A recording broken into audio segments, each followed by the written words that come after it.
Quali Tonali, bueno, pues estamos aquí ahora sí con Leslie, ahora sí ya se vino acá a saludarnos, Leslie, mucho gusto.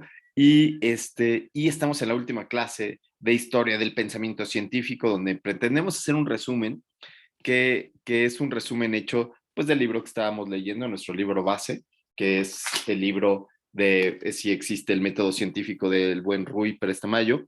Sin duda es solamente un punto de vista, es un autor, es una visión, pero no sirve para ponernos de acuerdo, ¿no? Entonces, Efraín tenía sus puntos de vista sobre estas divisiones que hace el doctor Rui, ¿no? Entonces, hace ratito nos estaba ilustrando. A ver, cuéntanos entonces, estimado doctor Efraín, que ya vas a tener un nuevo libro para tu presentación. ¿Cuál era la crítica hacia Rui?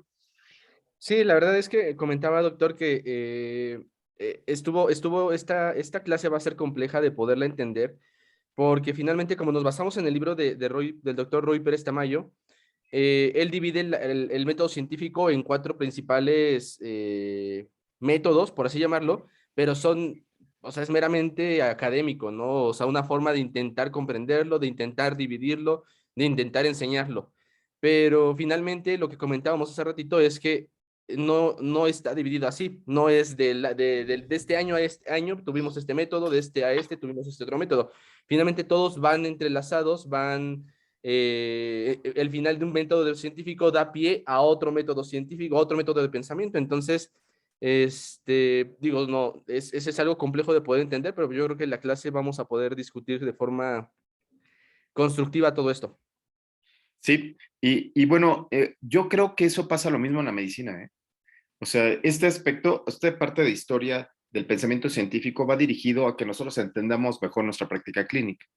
Y entonces, lo que yo creo que está diciendo Efraín es que nosotros somos como el agua del río. Somos el mismo río, pero nunca somos los mismos. Es decir, quizás al principio de la carrera tenemos un tipo de pensamiento a priori y ahorita ya tenemos un pensamiento hipotético y quizás llegue el final de nuestra carrera y digamos que no existe el método científico, ¿no? Entonces, yo creo que son pensamientos que no están bien delimitados y que los pensadores tampoco se ponían de acuerdo para seguir la huella y seguir la corriente del Círculo de Viena, sino que en realidad todos tenían su propio pensamiento y aportaban. Lo mismo sucede en la medicina, es decir, eh, un artículo no se apega directamente a un tipo de pensamiento, sino que en realidad son ilustraciones que podemos ir tomando de un lado al otro. Pero ¿qué les parece si empezamos, estimado Efraín, después de esta discusión tan sabrosa? Yo creo que nos espera una buena clase el día de hoy, ¿no? Y entonces, como sacó Efraín Camarín, entonces el siguiente que sigue es Roge, ¿no? Rogelio, ¿estás con nosotros? Bueno, Efraín, échate esta diapositiva de Bueno, estos 4 puntos. Si exacto, quiere esto. yo, doctor. Venga, si quieren levanten la Ok. mano y salen y las veo más rápido. Los doy. Ok. Dulce, adelante, Bueno, venga. pues nada más para empezar de manera de introducción, justo Pérez Tamayo divide este tipos de modelos en cuatro tipos. El primero inductivo-deductivo, el otro es priori-deductivo, el tercero es hipotético-deductivo y bueno, termina con la negación del método científico. Ese va a ser el contenido que vamos a ver en esta clase. Si quiere dar la siguiente. Bueno, y para empezar, el método inductivo-deductivo. Este modelo propone el análisis del fenómeno observado a través de la inducción y la deducción para verificar lo que podemos observar. Y pues en general menciona que la generalización permite hacer predicciones que pueden ser reforzadas por la confirmación y debilitadas por el fracaso. Ok, y este es yo creo que uno de los modelos, estimado Alonso Medina, si estás con nosotros. Sí, eh, doctor. es uno de los modelos que a mí en la medicina creo que es como que de lo más común, ¿no? ¿No? O sea, se me hace que es así como, yo tengo algunas observaciones, yo observo tal cuestión y hago las aseveraciones. Y con COVID fue lo contrario, ¿no? Con COVID fue absolutamente lo contrario. Sabíamos que era una infección viral, y empezamos a dar antibióticos. O sabíamos que era una infección viral que se transmitía por vía aérea y nos limpiábamos los zapatos con sanitizantes. O, ¿no? O sea, fue todo lo contrario. No sé si Jared se ríe mucho porque cómo cometimos tantos errores con una enfermedad que ya sabíamos cómo se transmitía, ¿no? Y Yo seguimos creo, haciendo. doctor, que ahí pasó un fenómeno, sí, como usted dice, que se puede englobar en el método inductivo deductivo, pero yo creo que ahí se le adjudicaba a cada fenómeno casi aleatorio algún efecto esperado. Entonces, como no se sabía, o sea, sabíamos que era viral, pero se empezaron a dar antibióticos y por azar del destino mejoraba ese paciente y se le atribuía ese fenómeno curativo, pero realmente era porque pues no teníamos idea de gran cosa en ese momento y se empezó a abusar, ¿no? Pero pues estuvo mal, ¿no? Porque no puedes hacer ciencia solo de una deducción sin fundamento. Sí, estuvo chistoso. Efraín, por favor.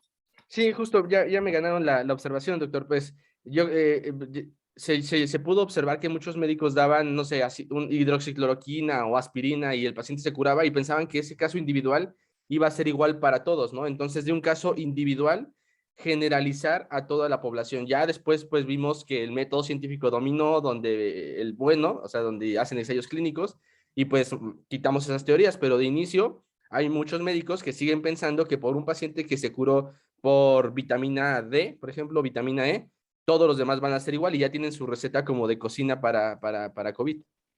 Y ese sería, estimado Carlos, ese sería el gran problema de este modelo, ¿no? Pero ¿qué tal si te chutas esta diapositiva, estimado Carlos?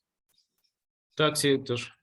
Bueno, aquí lo que intentamos plasmar fue justo estos tres postulados del inductivismo, ¿no? Que uno es que la ciencia se inicia con la observación de los hechos, es decir, ahí los conceptos e ideas preconcebidas. Dos, la observación científica es confiable, que hay muchos bemoles, ¿no? Pero las observaciones realmente son tan precisas como nosotros las planteamos o son mero objeto de la ilusión de nuestras mentes, como veremos en algún punto más adelante que precisaron algunos de los filósofos.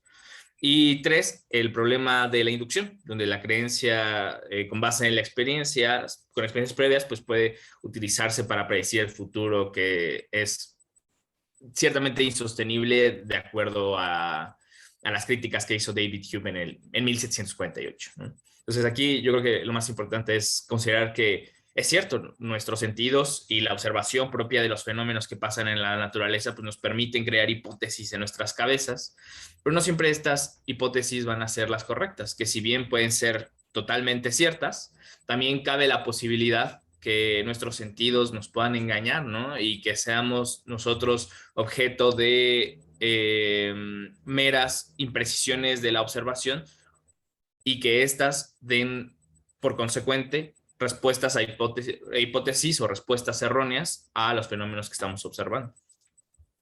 Sí, oye, pero este modelo a mí me gusta, pero creo que es apenas el saque, ¿no, Laura García? O sea, Lau, este punto, esta manera de pensar en donde llevo a los médicos, ya sé que tú no eres médico, pero sucede lo mismo, en donde tú observas un fenómeno y intentas ser muy preciso en la observación del fenómeno y después, a partir de esa observación, llegas a conclusiones. De repente resulta lo más sencillo de pensar, pero lo más difícil de probar, ¿no, Lau? Sí, claro. Yo realmente no podemos confiar en nuestros sentidos totalmente, pero ciertamente es un inicio, es una manera muy natural de empezar esta parte de la ciencia, ¿no? Obviamente nos cuestionamos lo que vemos y aunque nuestra visión puede estar sesgada, por lo menos es el comienzo. A lo mejor está totalmente erróneo basarnos en eso, pero ciertamente es algo muy natural que nosotros como científicos o como médicos o como biólogos o como enfermeros empezamos, ¿no? Que es como empezamos a ver el mundo por medio de nuestros ojos, por lo que sentimos, por lo que experimentamos, y a partir de eso podemos plantearnos preguntas que pueden ser valiosas, que a lo mejor no podemos llegar a las conclusiones correctas, pero ciertamente es el inicio de cómo podemos empezar una investigación, que es lo que hemos hecho todos nosotros. Claro, claro. Oye, José Fabián, pero ¿por qué crees que David Hume lo haya deshecho, lo haya hecho pomada?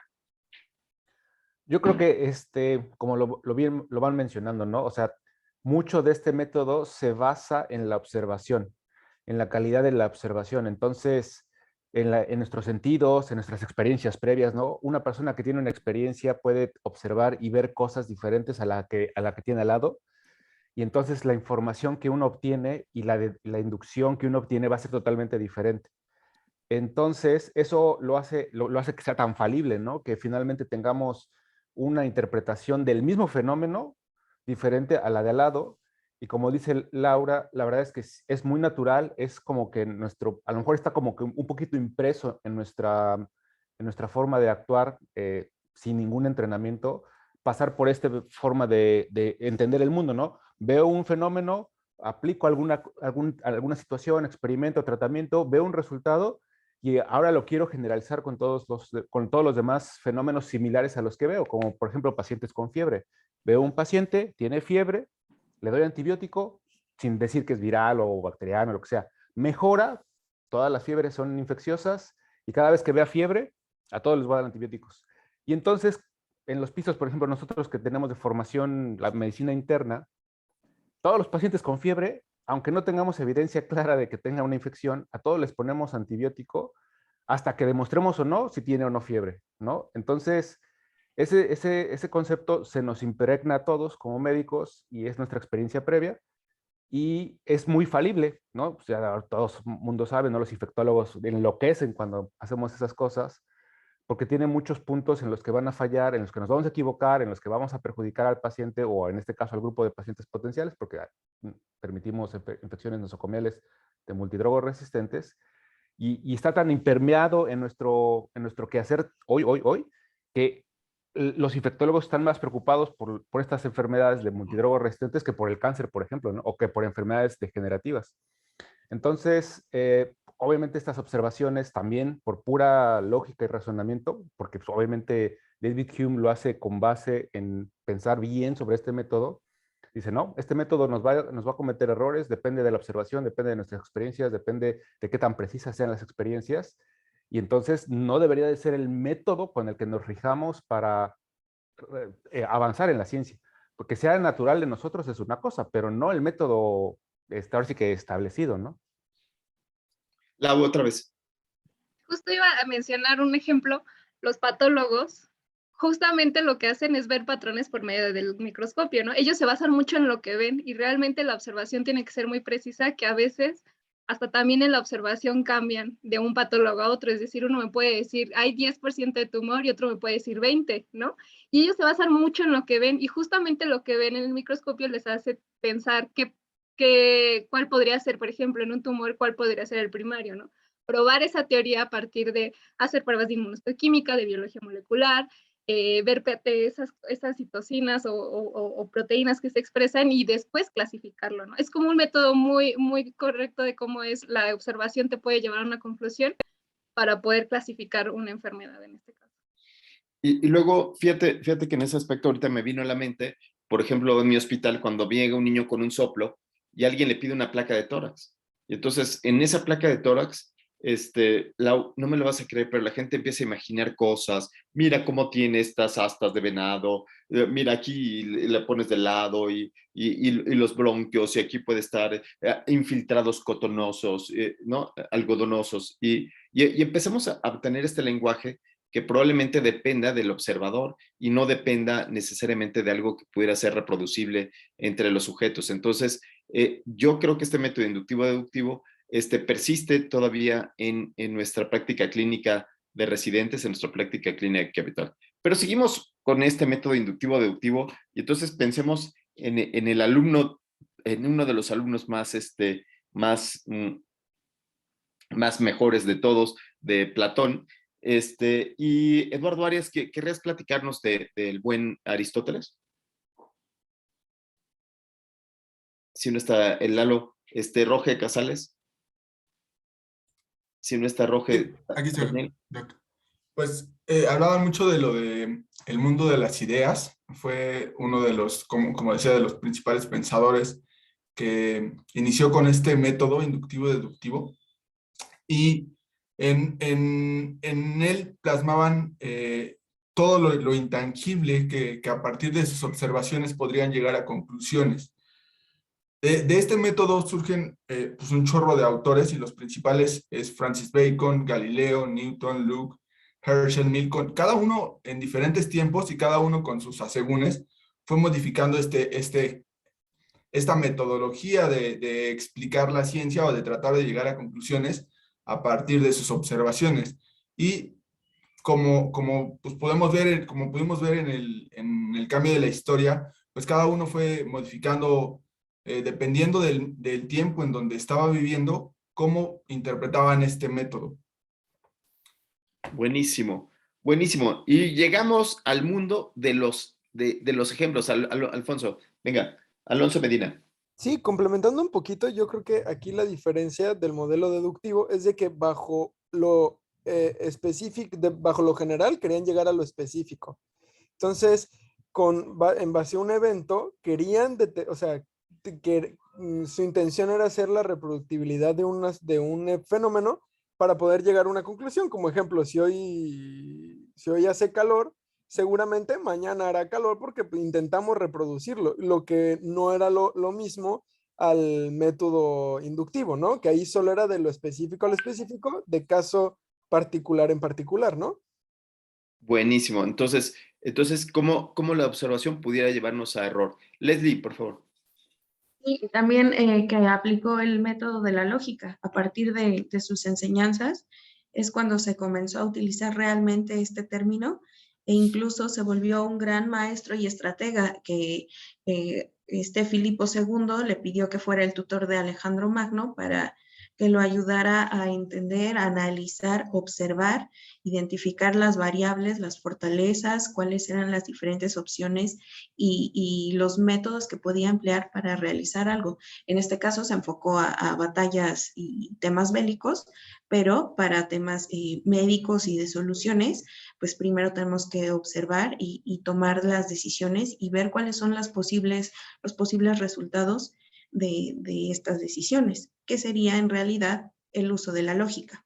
No está tan mal, ¿no? O sea, ojo, no, o sea, no podemos descartarlo y decir que está tan mal. Pero tenemos, estimada Nancy Facho, tenemos este ejemplo. ¿Te gusta este ejemplo, Nancy?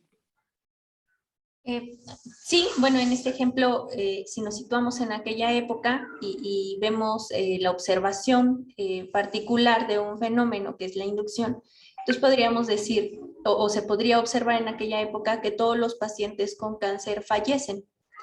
Y entonces se hace la deducción de que la inducción de que el cáncer es una enfermedad mortal e incurable. Sin embargo, hoy en día, cuando hablamos de la generalización o la deducción, podemos decir que todos los pacientes con cáncer van a morir y por tanto decir que el paciente con cáncer debe enviarse a cuidados paliativos. Sin embargo, justo aquí está lo que comentaban mis compañeros hace un rato, ¿no? Es muy amplio, o sea, es como muy ambiguo y entonces podemos cometer errores, ¿no? Y entonces aquí se pone la aclaración, no necesariamente, porque al paciente se va a enviar a cuidados paliativos dependiendo de la etapa clínica, del sitio primario de origen, del pronóstico, de su estado emocional, o sea, de un chorro de cosas, ¿no? Y no necesariamente se tiene que tener cáncer para ir a cuidados paliativos, puede ser por cualquier otra cosa, ¿no? Entonces, es justo un ejemplo que nos permite ver cómo podemos cometer errores a través de este método. Sí, sucede con el cáncer de mama. No sé, Irina Requene, que eres oncóloga. Con el cáncer de mama hay muchos tipos de cáncer de mama. Y entonces, no necesariamente todos los cánceres de mama son mortales o requieran el mismo tratamiento, sino que hay que ajustar los tipos de tratamiento a cada uno de ellos. Yo les traje un ejemplo que es de mi práctica clínica habitual, ¿no? O sea, yo soy pediatra y entonces a nosotros nos tatúan en el brazo de que si eres pediatra tienes que mandar leche materna, porque la leche materna disminuye la mortalidad infantil. Y entonces, la observación particular dice que los niños alimentados con leche materna o leche humana, o sea, que es la leche humana, los componentes de la leche humana, lo que provocan salud. Y entonces aquí vemos un metaanálisis del 2022 para que vean para que vean que este modelo todavía se sigue usando. Y en este modelo dice, bueno, queremos saber si las prácticas de lactancia materna verdaderamente disminuyen la mortalidad y hacer una revisión sistemática con metaanálisis. En esta revisión sistemática con metaanálisis hecha por un lugar en el departamento de Nueva Delhi, en la India, lo que encuentran son estos ensayos. Y entonces combinan predominante contra exclusiva, estas mamás que toman leche campechana, que le dan leche campechana al bebé, y encuentran que sí disminuye la mortalidad, pero las diferencias son minúsculas, 1.13.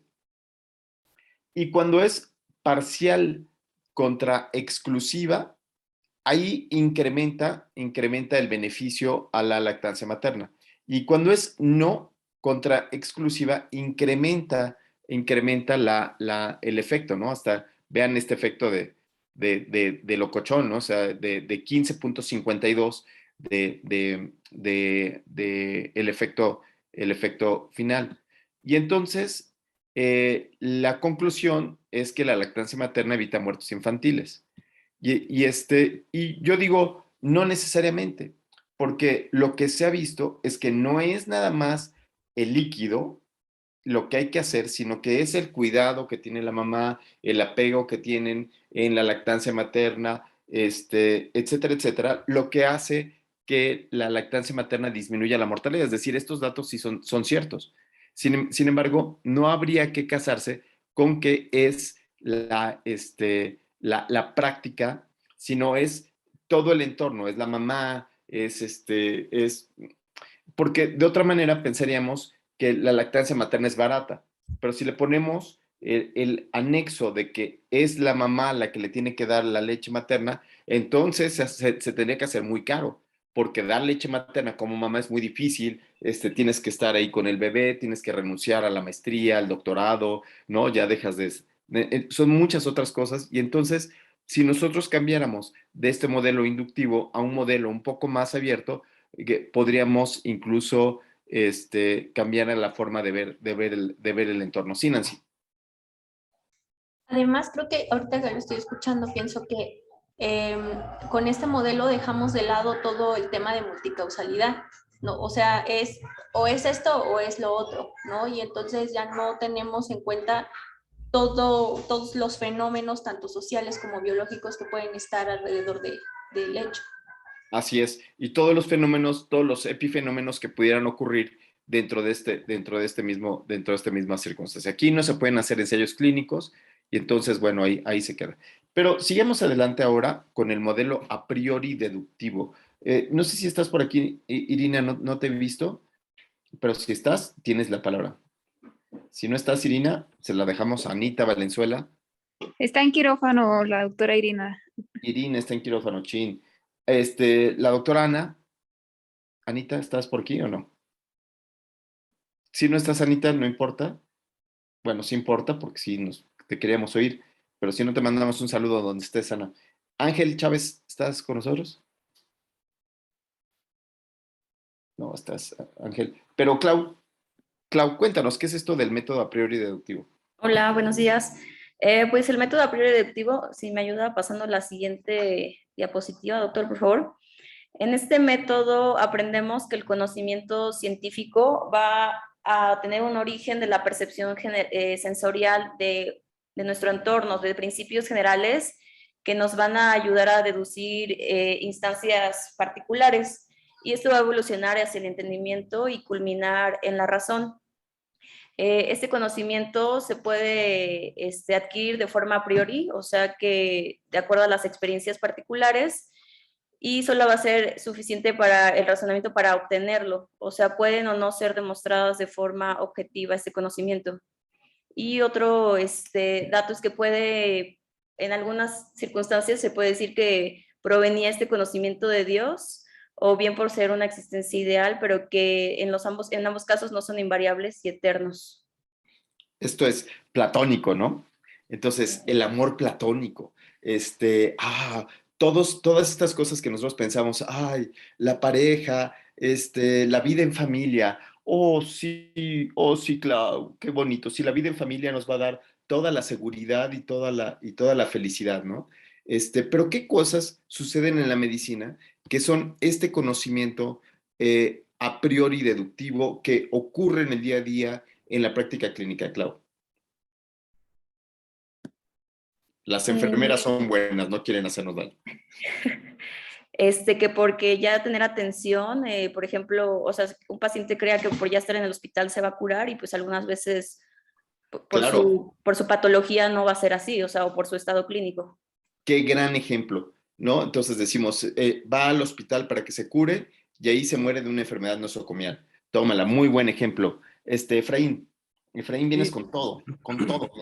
También uno de los principios es que no podemos conocer algo si no lo vemos, si no se puede deducir, si no se puede evidenciar objetivamente. O sea, tenemos que o verlo, escucharlo, sentirlo o algo, porque si no, no existe.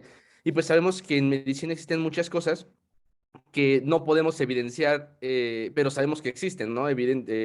Por antecedentes. Entonces, aquí lo que ellos decían es que si no tenemos la experiencia previa, o no lo hemos visto previamente, no podemos decir que existe. Y, por ejemplo, en microbiología, pues existen un chorro de ejemplos, ¿no? No podemos evidenciar este agente, pero sabemos que la fiebre está causado por pseudomonas en pacientes así, ¿no? Entonces, pudiera ser eso. ¿Qué tal el conocimiento a priori, Efraín, hablando de bacterias, ¿no? La Escherichia coli es una bacteria muy mala y ahora sabemos que puede ser parte de la microbiota dependiendo de la cantidad. Efectivamente, el conocimiento a priori nos puede pegar durísimo. Carlos Boiso, por favor. Una otra cosa muy importante, yo creo que aquí en medicina es que el contexto histórico pues, siempre nos ha dado la pauta de cómo es que tenemos que ir haciendo medicina, ¿no? Antes no se tenían tan difundido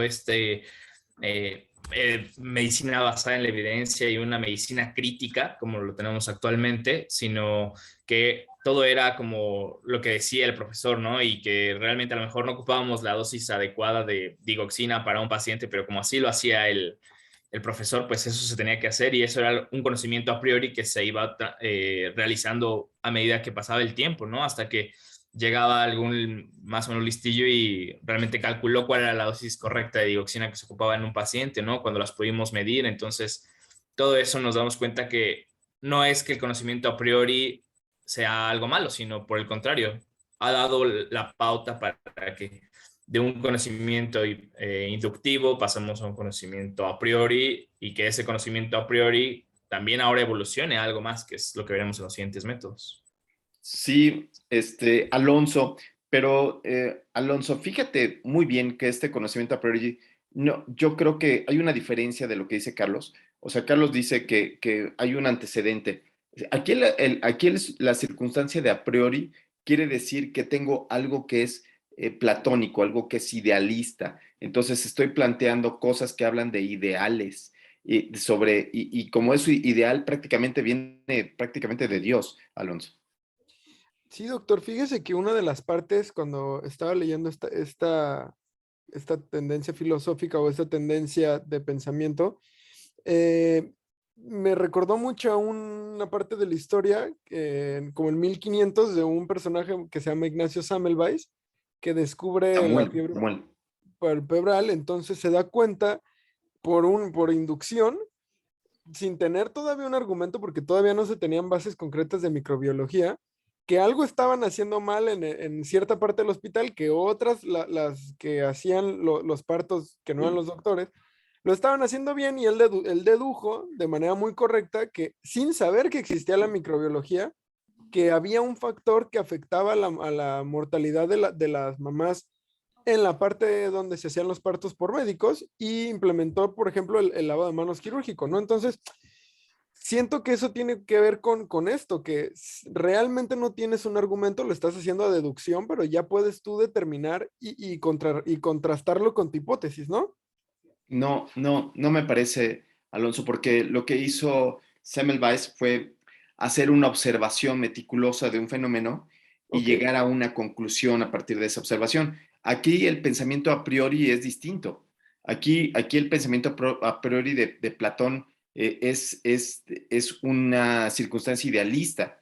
José Fabián, ¿a ti cómo te suena esta diferencia entre esa observación de Samuel Semmelweis y esto que estamos intentando platicar sobre Platón, Leibniz, Kant en algunas ocasiones con con la crítica de la razón pura. ¿Qué es lo que piensas, pues, Fabián? Yo pienso que aquí, pues es una forma de pensamiento, ¿no? Que nos tratan, o con el que hemos llegado a pensar que se pueden resolver problemas con conocimiento, tanto de conocimiento que después se transmite y que tengamos a priori para la toma de decisiones. Y pongo un ejemplo que ahorita que lo mencionó un poquito más temprano, nos hacen meter en la medicina, ¿no? Que es el concepto de las guías, ¿no? De standards of care, ¿no? De algo. Y muchas veces como residentes o como médicos en formación, llegamos a la experiencia de empezar a ver pacientes y prácticamente es necesario que empecemos por conocer cómo se maneja el paciente según las guías, ¿no? Y las guías, ahí se fue el doc, sí, ¿verdad? No, aquí estoy. Y las guías son como un ideal, ¿no? De cómo se debe de tomar, bueno, no más bien de cómo se debe tomar, de cómo se deben hacer las cosas sin pensar en el proceso de cómo se toman esas decisiones y con un ideal de cómo se deben de manejar las cosas, cuando en realidad eso no aplica a veces para nuestros pacientes, ¿no? Para nuestro entorno, para nuestros contextos, todo eso. Entonces, ese para mí es un ejemplo de cómo el pensamiento a priori, casi sin experiencia previa, ¿no? Para los residentes, con ideales de cómo deben ser las cosas en un entorno que no tiene nada que ver con el nuestro, pues puede ser tan peligroso como cualquier otro tipo de pensamiento en el que no hay una forma racional de tomar decisiones. Entonces, aquí les faltó Gordon Guyatt de Medicina Basada en Evidencias. Es lo que Gordon Guyatt decía, sí, las guías de práctica clínica son el conocimiento, tienen todo el conocimiento para guiar a las personas. Y hoy en día, si nosotros nos quedáramos con ese conocimiento a priori, entonces nos tomaríamos, o sea, comeríamos como papilla, ¿no? No leeríamos los artículos y nos comeríamos como papilla las guías de práctica clínica, sin razonarlas, ¿no? O sea, hay muchas personas que dicen, mira, yo no quiero ni razonar, ni le entiendo, ni me interesa. A mí nada más dime qué es lo que tengo que hacer. Carlos Boiso. Hola, doctor. Bueno, yo creo que aquí lo tenemos que, como a lo mejor aclarar un poco para poder avanzar en el tema del pensamiento, es que lo a priori como tal hace referencia a que se tiene un conocimiento sin estar basados en la experiencia, y es ahí donde el contexto histórico de justamente esta parte del pensamiento nos sitúa de una forma adecuada. O sea, tenemos, por ejemplo, en este mismo contexto histórico que estamos planteando, a David Hume con ese racionalismo tan duro que se tenía. Tenemos un Leibniz donde realmente se manejaba de una forma bastante cuadrada el pensamiento, y por otro lado tenemos un Descartes, ¿no? Donde se dudaba de realmente lo que se tenía de una observación tan dura, y posteriormente se daba donde el conocimiento tenía que ser basado en la experiencia. Entonces de ahí nace esta parte que maneja muy bien Kant acerca de, bueno, lo a priori es este conocimiento que viene dado casi por Dios para nuestra correcta apreciación del mundo, y lo posterior, que tiene que ser basado en la experiencia, nuestro conocimiento, para poder volverse real. Entonces, lo a priori yo creo que siempre hace referencia a eso, ¿no? Es un conocimiento que ya viene dado casi por Dios, que nos va a permitir conocer al mundo tal cual es el fenómeno, y lo posterior es, bueno, lo que nosotros estamos basado en la experiencia lo vamos a ir conjuntando, y es donde Kant ahí pone la cereza del pastel para conjuntar ambos métodos y decir, bueno, no solamente es lo a priori y no solamente es lo posteriori, sino que es un conjunto de los conocimientos los que nos van a dar, o nos va a dar pie a realmente tener un conocimiento real de la vida, ¿no? Real de lo que nosotros estamos experimentando. Buenísimo. Jared, por favor.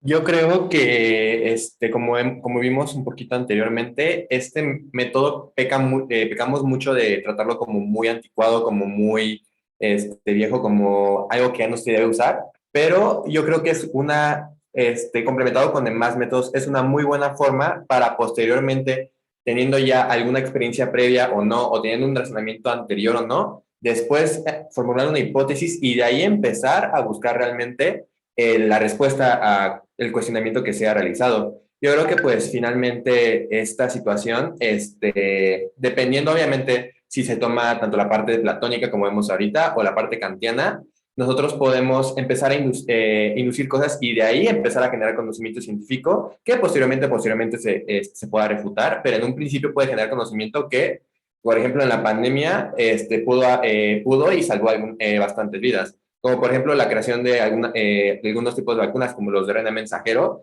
que sin tener una experiencia previa con estas vacunas, algunos científicos dijeron, pues tenemos estos conocimientos, vamos a empezar a diseñar una vacuna y chance y salga. Y de 200,000 vacunas que se hicieron, pocas resultaron siendo efectivas y son las que usamos hoy en día.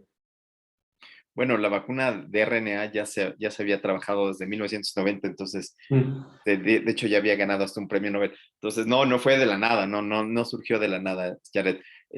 Pero sí, tienes toda la razón. O sea, yo creo que todos estos modelos van ayudando a formar una idea. Nancy.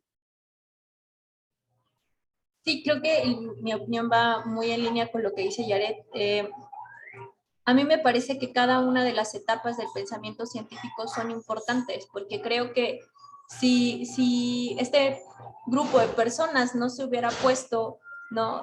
De manera común, no se hubiera montado en su macho y hubiera dicho todo lo que es real es todo lo que yo pienso, tal vez no habría nadie que dijera, no, a ver, espérate, porque no checa con lo que yo he observado, ¿no? Entonces, creo que cada una de las etapas da pie a la evolución, ¿no? Y a que se puedan ir generando cosas nuevas. Y también, como Jared, pienso que este es una forma de pensamiento que a lo mejor no es la adecuada, pero que muchos de los que estamos en el área de la salud en algún momento lo hicimos. En algún momento caímos en esto y pues de ahí aprendimos, ¿no? No es la mejor manera, pero creo que hemos caído ahí y nos pasa mucho en enfermería, justo esta parte de, yo solo quiero llenar, o sea, ¿qué quieres que te ponga en el formato? ¿No? Y no quiero pensar por qué está pasando. Entonces, no es tampoco tan bueno que nos estanquemos, pero creo que da pie a que evolucionemos. Y justo esta diapositiva lo dice, ¿no? Nos dice cómo se forman o cómo surgen estas dos formas de pensamiento y da paso a la evolución. Así es, de acuerdísimo. Dulce Gutiérrez, mira a dónde hemos ido, ¿no? Entonces, hemos ido a pensar que este pensamiento a priori es interesante, es un buen paso, pero se va conjuntando con todo lo anterior y podría ayudarnos a decir, no todo lo que nos dicen a priori, no todos los pensamientos a priori son adecuados. Yo te quiero platicar, el pensamiento a priori que yo sigo es que si yo les doy clase de maestría, en esta maestría y los hago pensar y les hago pensar, o podemos hacer discusiones, luego entonces ustedes van a ser buenos médicos, porque el médico que sabe más, que conoce más estas técnicas, va a mejorar su práctica clínica. Ese es mi pensamiento a priori. Y esa es la razón por la cual estoy aquí en sábado, dándole duro a las clases, ¿no? Entonces, como el pensamiento a priori no todo es malo, ¿no, Dulce? Claro, doctor. De hecho, pienso que tampoco es como que lo hayamos dejado de lado o que haya sido solo una etapa que culminó y que ya no está formando parte del progreso científico. Me hace pensar que cuando nosotros tenemos una duda, no sé, que parte de la observación de ver, por ejemplo, que todos los infartados, la mayoría fuman, entonces genera una duda genuina de si el tabaco será un factor de riesgo para el infarto. Y entonces quienes empezaron a estudiar esto y lo pensaron por primera vez, pues fue porque lo observaron por primera vez, ¿no? Entonces, me parece que estas ideas de a priori no son algo que hayan pasado y que se hayan quedado únicamente con estos autores. Creo que siguen siendo parte de nuestro andar científico todavía y la muestra más clara pues es justo esta generación de una idea a partir de la observación y que ahora pues ya cuentas con diseños y con análisis estadísticos que te van a permitir comprobar o no lo que habías pensado. Pero como dice, o sea, no todo lo a priori es malo. Sí, fíjate que ahora, hablando de cosas malas a priori, estimado Ángel, esto que estaba diciendo Dulce Gutiérrez, recordarán en la clase anterior que habíamos visto este libro, ¿no? De Clinical Epidemiology, y habíamos visto a este autor, Alban Feinstein. Y entonces Alban Feinstein luchó con algo que era a priori, y a priori era, el tabaco es malo, uy, qué malo es, todos los que fuman les va a dar cáncer, o les va a pasar algo, o algo va a suceder, y él dice, tranquilos, porque hay que ver en qué sujetos, cuáles son los susceptibles. Y entonces el mundo se volcó diciendo el tabaco es malo, malo, malo, malo, o casi yo como médico tengo que decir que el tabaco es malo, ¿no? O sea, es casi como una obligación como tal decirlo, porque es como un conocimiento a priori. Y entonces, esa fue una de las razones por las cuales Alban Feinstein en su última etapa, cuando abogó por los estudios más claros de tabaquismo, fue tan criticado, Ángel. Pero te escuchamos. Sí, así es. ¿Sí me escucho? Sí. Sí. Bueno, espero no adelantarme un poquito, pero creo que, bueno, con todo esto, o sea, los métodos que estamos haciendo el resumen del método inductivo, la a priori, incluso bueno, los que vamos a ver más adelante, el hipotético y todo lo que es el método científico, son como prácticamente el ser humano, ¿no? Desde que nace, crece, se desarrolla, etcétera, etcétera. Entonces, cuando naces, lo primero que haces es hacer las cosas por imitación. O sea, ven los niños, imitas y haces las cosas. Después, cuando adquieres un Ese que poco de sería, razonamiento, ese sería la imitación, yo creo que sería como un a priori deductivo, ¿no? O sea, exacto, imitas a tu ajá, papá pensando que lo que hace tu papá está bien, ¿no? Yo creo que ese sería un buen ejemplo de a priori deductivo, sí. exacto. Entonces, cuando adquieres un poco ya de razonamiento, empiezas a decir, a tener las cosas y ya ese razonamiento junto con la experiencia lo vas conjuntando, vas haciendo vas obteniendo tus propias respuestas, incluso tus propias conclusiones, y posteriormente eso se va haciendo más específico, llegando ya a que cuando creces o obtienes más conocimiento, ya vas haciendo vas aplicando el método científico. Y esos métodos científicos, con el paso del tiempo, pues los tienes que ir perfeccionando, incluso los tienes que ir refutando y posteriormente los tienes que cambiar. Ahora, siendo un poquito más futurista, a lo mejor después de estos métodos van a existir otros métodos, a lo mejor ya no estos 4 métodos, sino van a existir otros 2 o 4 más, en los cuales vas a tener que ir refutando y cambiando todo este tipo de pensamiento. Ok. Oye, y bueno, regresando a la clase, muy bien, muchas gracias por el resumen. Pero regresando a la clase, ya vimos al a priori deductivo. ¿Y tienes algún ejemplo, tú, Ángel, del a priori deductivo?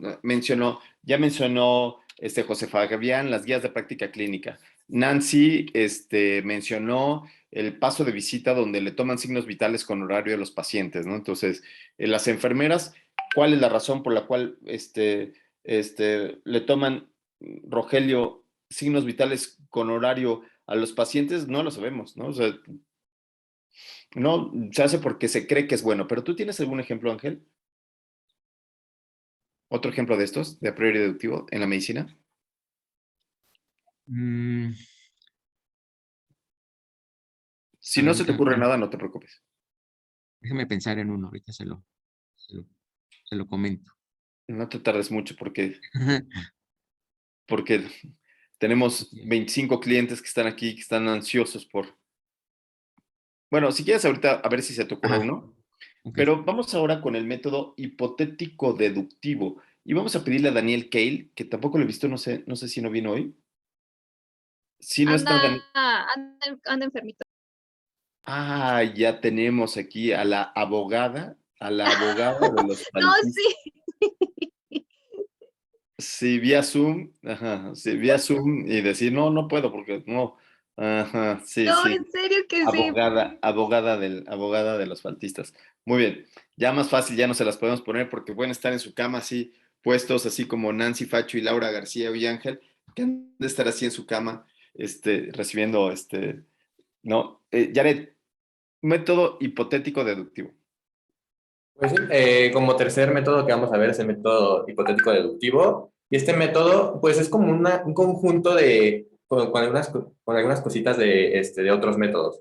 Es un método en donde a partir de la experiencia previa se crea una hipótesis que va a explicar un fenómeno. Y pues se va a poner a prueba mediante la experimentación. Es el método científico puro en donde tenemos una experiencia previa y creamos una hipótesis, y esa hipótesis tenemos que tenemos que comprobarla por medio de experimentación. Obviamente tiene sus fallas, como hemos visto en clases pasadas, y pues poco a poco se trata de buscar nuevas metodologías para resolverlo, pero pues es un método que conjunta mucho de lo que hemos visto anteriormente y es pues a mi parecer, de los que todavía más se usan en algunos tipos citaciones científicas. Buenísimo, pues yo soy de tu equipo, Yaret. Yo también creo que este sería como el mejor ejemplo de la ciencia pura, ¿no? Del conocimiento científico, donde tengo que hacer una aseveración hipotética. Primero tengo que tener el marco teórico que me guíe, que me pueda sustentar una hipótesis, y una vez que tengo la hipótesis, entonces la tengo que probar. Para mí este es mi favorito, este es mi modelo favorito. Pero no sé qué piensas tú, Leslie.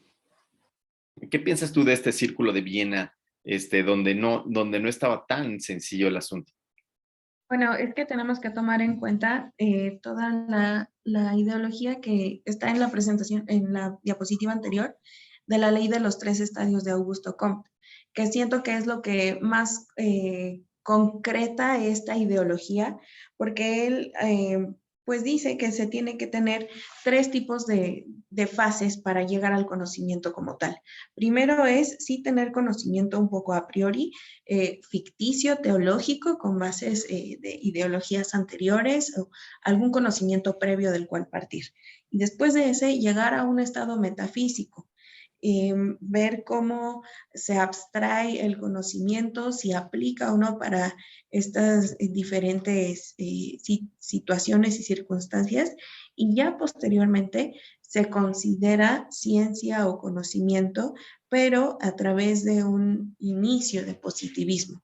Entonces, también el tema de la certeza de la universalidad del conocimiento es inalcanzable, efectivamente, porque primero se tiene que abstraer y ver si es aplicable o no. Y dentro del Círculo de Viena, pues este es uno de los recursos más empleados. Tenemos a Kaufmann, tenemos a Rudolf Carnap, que tienen también metodologías similares, basadas en el positivismo, y señalan que esta ciencia pues no forma parte de observaciones, sino de teorías, que es lo que mencionaba Comte con el conocimiento a priori teológico. De ahí se desarrolla ya un marco teórico para la solución del problema. Arrancan de una hipótesis y del desarrollo de la misma. Buenísimo, buenísimo, José Fabián. Sí, el Círculo de Viena, digo, aquí está un número impresionante de personas que en su momento tenían varias disciplinas y hacían esta reunión, hacían estas conjunciones, se discutía cómo se iba a establecer el avance de la ciencia, ¿no? Más que hablar de sus puntos individuales, hablaban siempre de cuál iba a ser el mejor método, y es como que la base para el estudio, para el diseño de este método científico. Cada parte tiene como que sus subpartes, ¿no? O sea, cómo se establece esta experiencia previa, cómo se establece este planteamiento del problema y cómo se llega a contrastar con el conocimiento mediante la prueba de una hipótesis, ¿no? Una hipótesis que nos va a decir o que nos va a tratar de resolver un problema, que nos trata de explicar y que nos trata de deducir cuáles van a ser los resultados posibles, ¿no? Entonces, en la diapositiva pasada está como que los principios, o sea, los fundamentos de cómo vamos a llegar a este punto en el que el Círculo de Viena dice, ok, y ahora el método lo vamos a desarrollar de cierta forma. Por eso viene esto de necesitamos experiencia previa, necesitamos una hipótesis, ¿no? O sea, un problema o una pregunta de investigación, una hipótesis que va a ser la que nos va a tratar de resolver este problema real, y se va describiendo luego, bueno, ¿y cómo voy a resolver esta hipótesis? ¿Cuáles van a ser los puntos para resolver esta hipótesis? ¿Cómo yo propongo resolver la hipótesis? Y ahí viene lo de los métodos, ¿no? El método por el cual vamos a poder evaluar la pregunta y a tratar de tener unos resultados, ¿no? Una vez que se lleva el experimento ya tenemos resultados y nosotros queremos resolver, o sea, tenemos una posible respuesta de esa hipótesis, o la mayoría de los métodos habla de que ya tenemos una potencial respuesta incluso antes de los resultados, y cómo vamos a contrastar esa potencial respuesta con los resultados ya reales, ¿no? Los que ya estamos observando. Entonces, buenísimo. Ese es el primer esbozo del método científico, de este método hipotético, deductivo, porque todavía se pone mejor, ¿no? Todavía se pone mejor un poquito más adelante, entonces. Se pone mucho mejor más adelante. Carlos Boiso. Bueno, yo creo que una de las principales contribuciones que realmente fue del Círculo de Viena fue no solamente tomar las ideas del positivismo que vimos de la diapositiva pasada, sino que ellos lo que buscaban primordialmente es que ese positivismo se conjuntara con algo que ellos llamaron neopositivismo, y ellos son los principales que plantearon esto del neopositivismo, y el neopositivismo no solamente es pensar que la ciencia es el único saber que nos va a dar conocimiento real del mundo, sino que saber que nuestro lenguaje está inmerso también en la capacidad en que nosotros vamos a plantear las hipótesis y vamos a dar conclusiones de lo mismo. O sea, todo está inmerso en el lenguaje. Al final del día, la lógica del lenguaje, eso era lo que estudiaban los positivistas.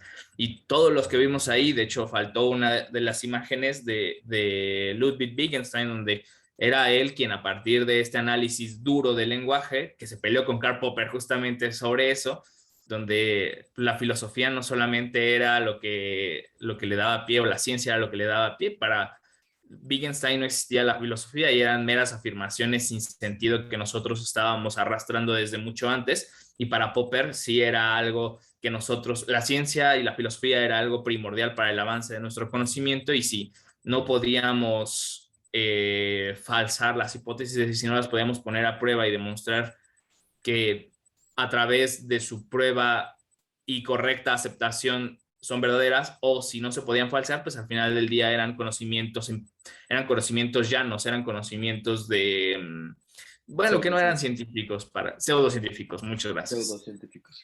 Sí. Pero bueno, yo creo que eso es la principal contribución tanto del Círculo de Viena y su relación con Karl Popper en su momento.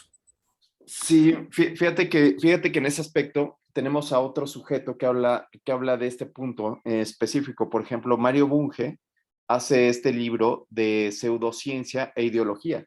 Entonces, lo que dice Karl Popper, lo que dice es, toda aquella cosa que no pueda ser falseable, toda aquella cosa que no pueda ser susceptible a tener una hipótesis, en tener un concepto real o uno no real, entonces, si algo dicen que sirve, entonces, y todos lo dicen, entonces eso es pseudociencia o ideología. Y entonces yo ahorita estoy viendo algo de pseudociencia e ideología con las vacunas de COVID. Con las vacunas de COVID, no podríamos decir que todas las vacunas de COVID sirven, ¿no? O sea, aquellas personas que digan que todas las vacunas sirven, entonces están cayendo en las garras de la ideología, de la ideología, y no estarían cayendo en este modelo hipotético de decir cuál sí sirve. Me pasa mucho porque ahora ya están poniendo una cuarta dosis de una tercera dosis y una cuarta dosis de la vacuna de COVID-19. Ahora estamos vacunando a los niños, ¿no? Estamos haciendo un montón de cosas que por el solo dogma o solo el idealismo de que las vacunas sirven. Y no nos estamos abriendo a los modelos hipotéticos en donde lo que yo quiero es probar el efecto real que se mantiene ahorita, ¿no? Entonces, sucedió con la cuarta dosis del COVID, que no probó ninguna diferencia, y tenemos algunos colegas que ya se la pusieron. Yo tengo colegas que se han puesto 4 dosis, vacunas distintas, a pesar de que, o sea, tú dices, bueno, ¿para qué tantas dosis? O sea, ¿por qué te pusiste todas? Pues más vale que su sobre y no que falte, ¿no? Entonces, más o menos ya, un poco mejor. Ayer sí me sentía. Ay, creo que es alguien está por ahí. No está platicando, pero bueno. Y bueno, estos son los ejemplos de nuestra práctica, ¿no? El método, incluso el método científico, yo creo que está por todos lados, es lo que más utilizamos, en donde tenemos objetivos muy específicos, casi todos los artículos te piden que tengas el objetivo, y a partir del objetivo es que se hacen las hipótesis y tenemos que sustentarlo con un background, ¿no? Pero ya vayámonos de lleno a la parte más interesante, que es la negación del método científico. La negación del método científico. Yo creo que este es un punto súper duro. ¿Quién dice yo? ¿Quién quiere platicar sobre la negación del método científico? ¿Laura? ¿O Clau? Sí, Carlos. Si quiere, le entramos con uno de los principales autores, que de hecho es un filósofo de la ciencia a todas luces. Es el gran Paul Feyerabend, Feyerabend es el apellido correcto. Él es de Viena y es muy curioso porque Paul Feyerabend es considerado actualmente un filósofo de la ciencia, pero toda la línea de pensamiento que él tiene va en contra del conocimiento científico. Él, dentro de sus 3 obras principales de El Tratado contra el Método, Una sociedad libre, La ciencia en una sociedad libre y el de Adiós a la razón, plantea todo este pensamiento. Pero lo más importante de todo es que él no era ajeno a la ciencia. De hecho, Feyerabend, cuando él empezó a estudiar filosofía, era un gran admirador de lo que decía el Círculo de Viena, de lo que decía Karl Popper, y era un amigo íntimo de Lakatos, ¿no? Y Lakatos lo que se caracterizaba era defender acérrimamente la ciencia. Y de hecho, el primer tratado que ellos iban a escribir juntos, Lakatos y Feyerabend iban a escribir juntos un libro que buscaba mostrar esa dualidad de la ciencia, donde Lakatos iba a defender de una forma acérrima por qué el método científico si era una forma correcta de conocer el mundo, y Feyerabend iba, digamos, tener ese lado contrario de la moneda, donde él iba a poner todo lo que no estaba de acuerdo contra el método científico para explicar el mundo de una forma coherente.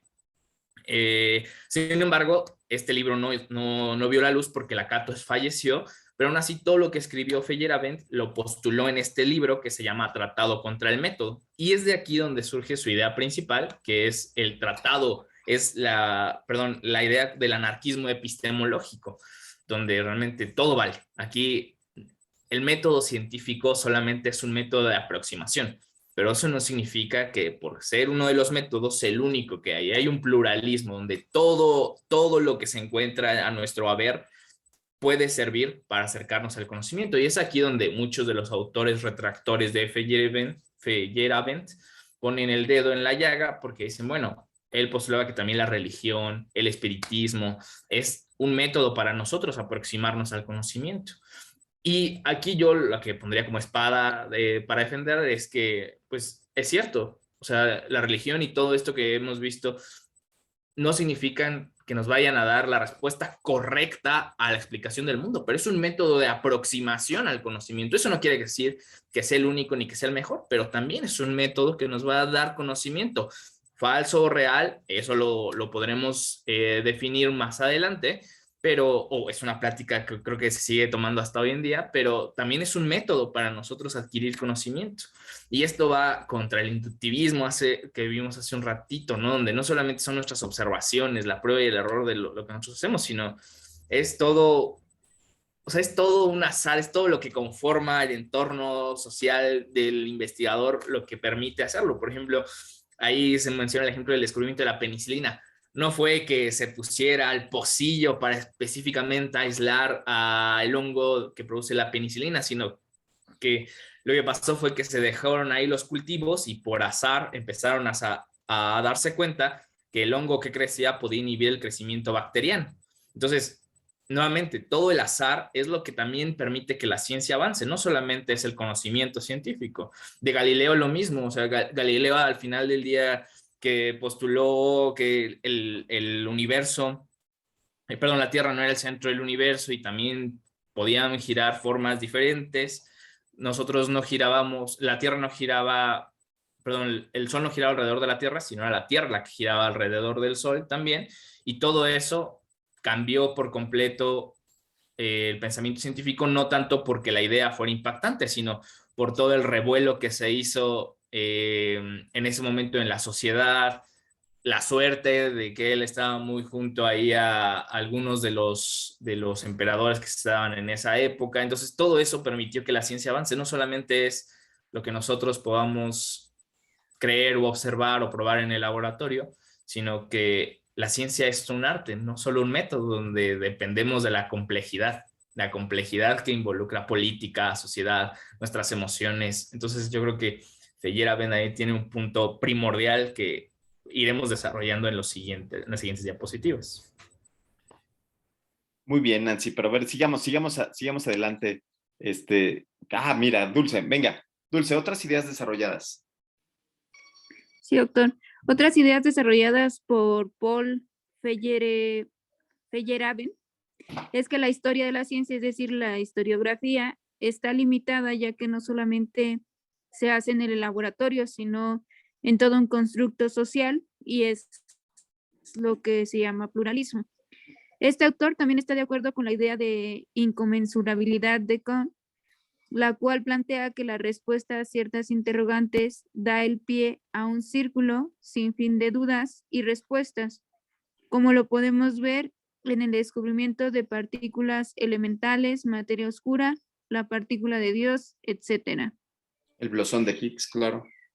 Sí, y Sí, sí. también, pues, otra idea desarrollada es el autoritarismo científico, que es un rol privilegiado de la ciencia, mito y dogma. Propone separar ciencia y Estado, así como se separó religión y Estado. Fíjense ustedes aquí cómo permean todas estas ideas a lo que vivimos hoy como aspectos científicos y académicos. ¿Por qué? Porque sí, somos muy científicos, pero cuando empezamos a platicar del modelo del diseño arquitectónico que presentaba Feinstein, pues entonces este diseño arquitectónico de Feinstein es más bien algo que se adapta a cada una de las enfermedades.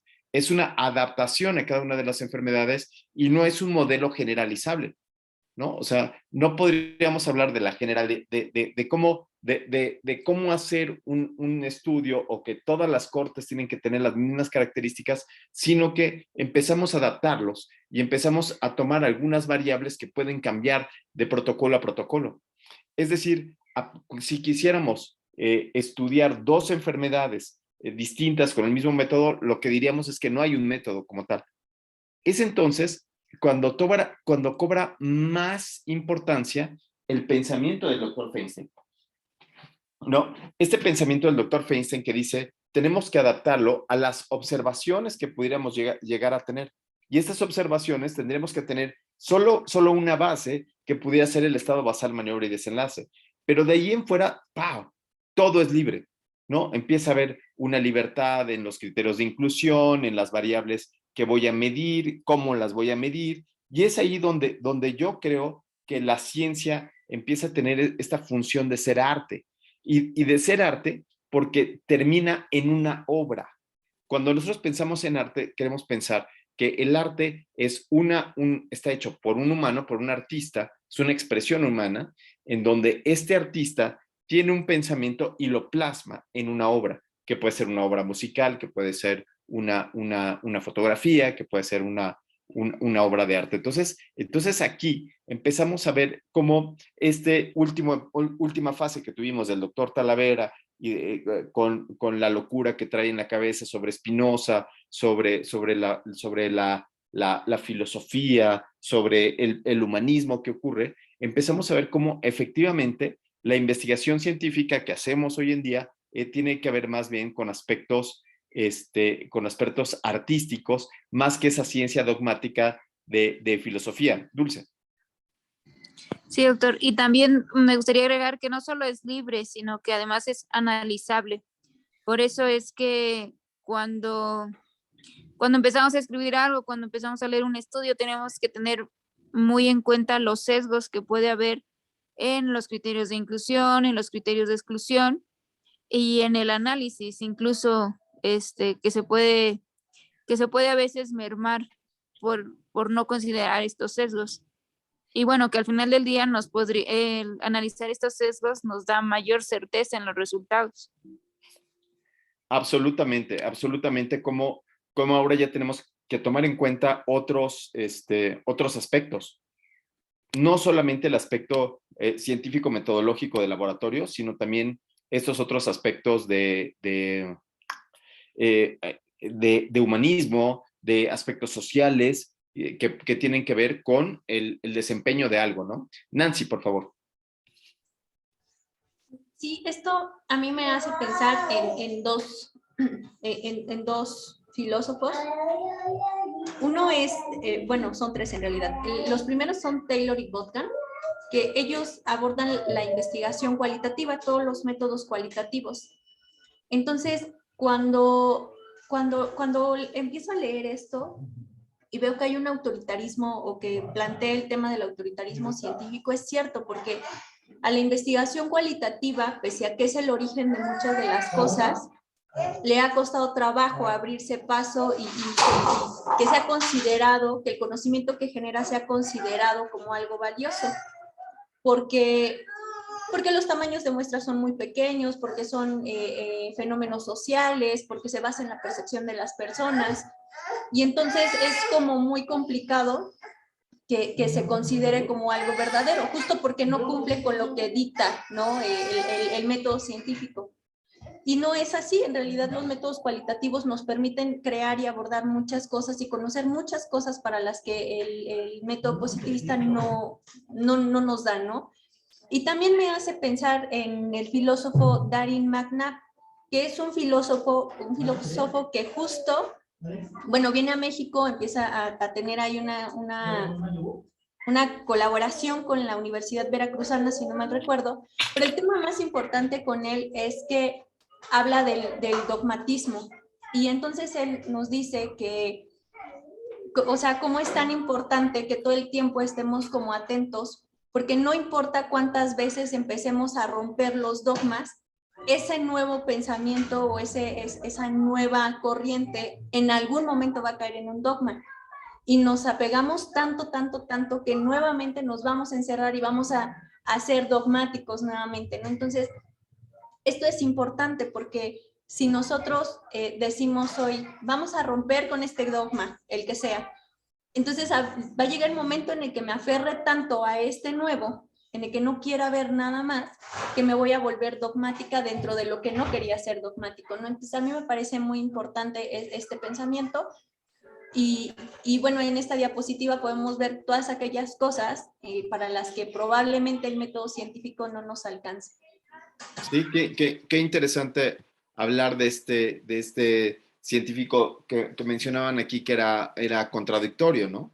O sea, que es muy difícil hacer dos estudios iguales. O sea, prácticamente cuando queremos replicar un estudio, siempre terminamos poniéndole de nuestra cosecha, ¿no? Entonces, no hay estudios que sean verdaderamente iguales o reproducibles entre uno y otro, ¿no? Y entonces aquí entran pensamientos muy interesantes. Por ejemplo, cuando estás en la maestría y estás proponiendo un estudio, alguien te dice, esa pregunta ya está contestada, o te dicen, eso es un refrito. Cuando empiezas a ver cómo tiene muchos asegúnes, cómo tiene muchas aristas que pudieran estar ahí.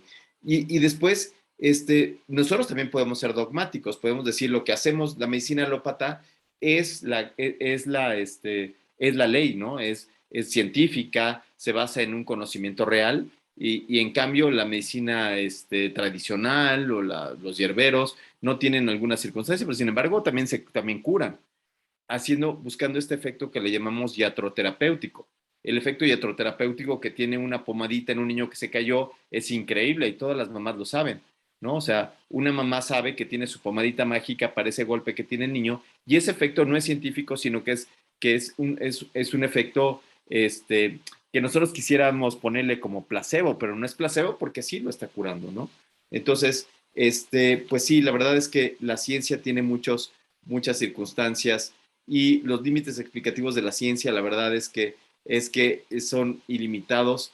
Y, híjole, o sea, podríamos aquí hablar sobre esta ideología que tú marcabas, ¿no? El método se vuelve una ideología, y regresamos al mecanismo a priori, regresamos al mundo de Platón, en donde nosotros nos volvemos a creer nuestro nuevo argumento, ¿no?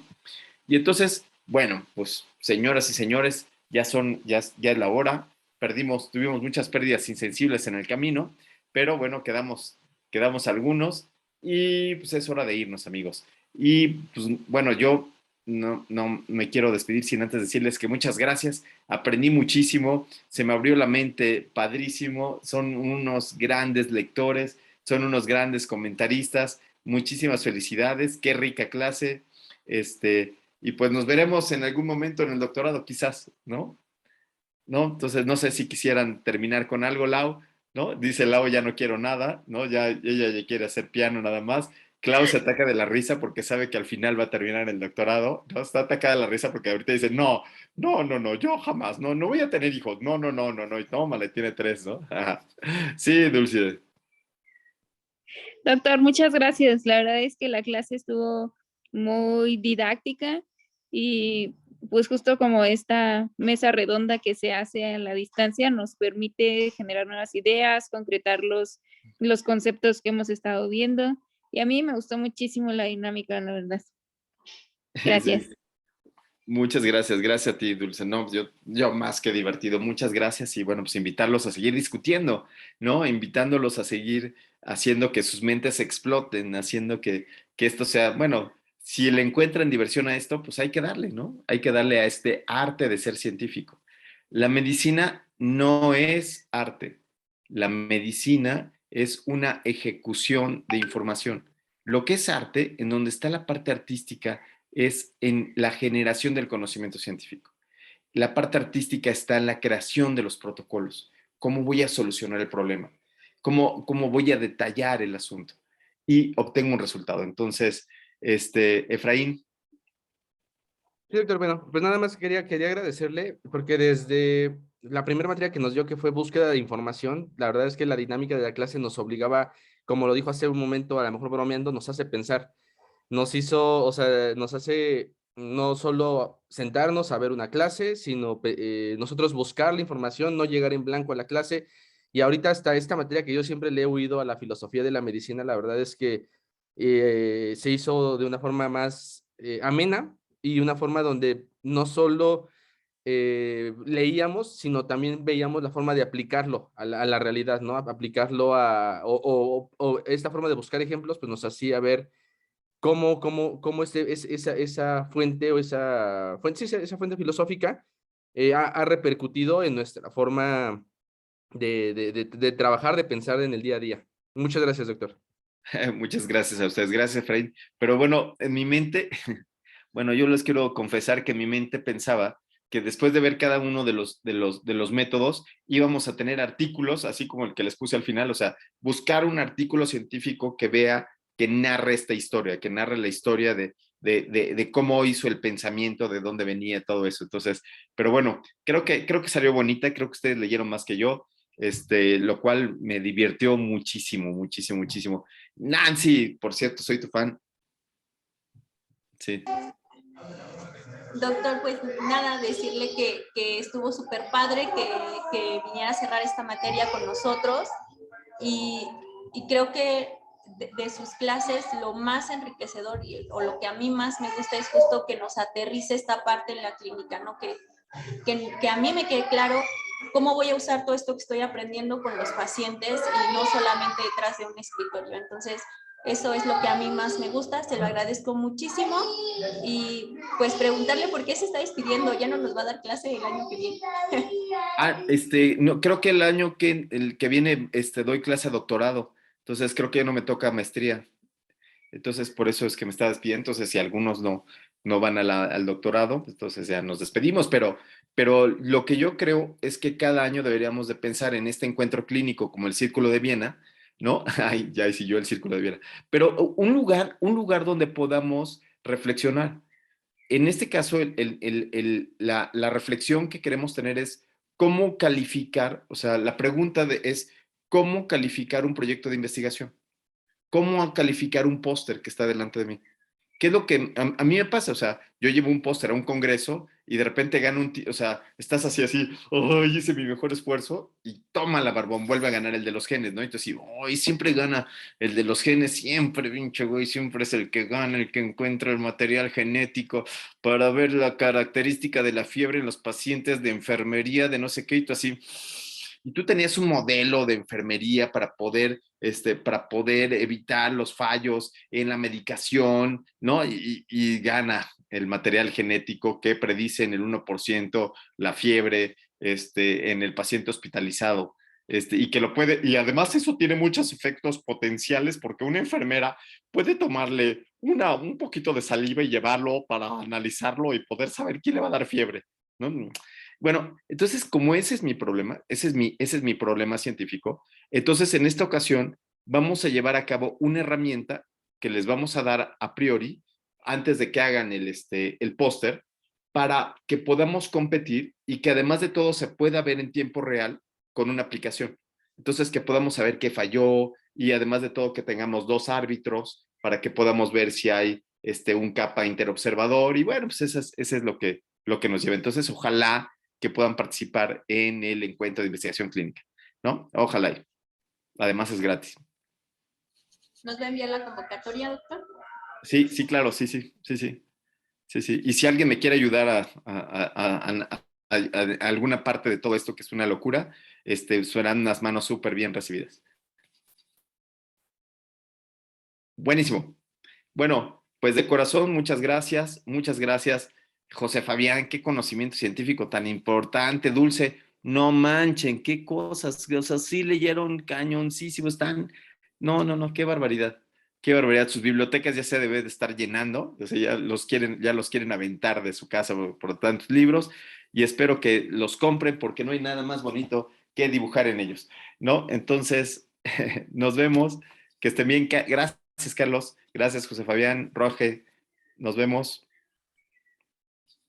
Saludos. Gracias, Bye. doctor. Nos estamos viendo. Espérense. Nos Bueno, vemos. Bye. no olviden mandar lo que les pidió Marce, que es les pidió que hicieran un escrito, ¿no? Con la carátula y su firma en la carátula, ¿no? Como siempre.